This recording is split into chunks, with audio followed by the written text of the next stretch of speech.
Welcome to this hands-on lesson where we'll explore the most common components found in nearly every electronic appliance and learn how to identify and test them using a digital multimeter or tester.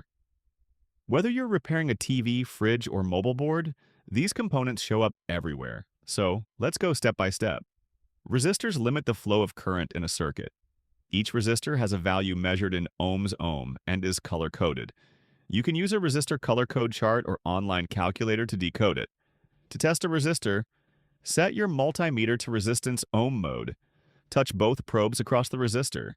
Compare the reading with the color band value. If it reads OL or open, the resistor is damaged. Next, how to find out the burning resistor value, even if the resistor is partially burned. First, you take the resistor and scratch the resistor's midpoint a little bit. Then you measure the mid to right half value, then the mid left point value, and both add together. 2. Capacitors store energy temporarily. Capacitors store electrical energy. The big ones are usually electrolytic and polarized, which means they have a plus and minus side. Important safety tip: always discharge capacitors before testing to avoid shock. To test, use capacitance mode on your meter or an ESR meter for in-circuit testing. A good capacitor will show close to its rated microfarad MUF value. If the value is too low or it reads 0, the capacitor may be shorted or dry. 3. Diodes, one-way current devices. Diodes only let current pass in one direction. Very useful for protection circuits or rectifiers. To test, use diode mode on your multimeter. In one direction, forward bias, it should read about 0.5 volts to 0.7 volts. In reverse bias, it should read OL, open. If it reads 0 both ways, the diode is shorted. If it reads OL both ways, it may be open. 4. Transistors, electronic switches or amplifiers. There are two main types of bipolar junction transistors, NPN and PNP.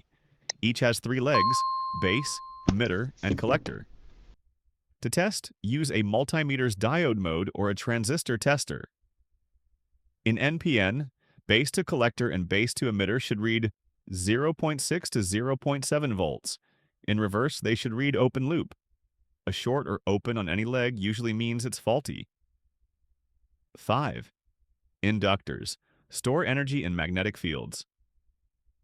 Inductors are coils of wire that store energy magnetically. Common in SMPS and filter circuits. They're rarely shorted but can become open. To test, use continuity mode or an LCR meter.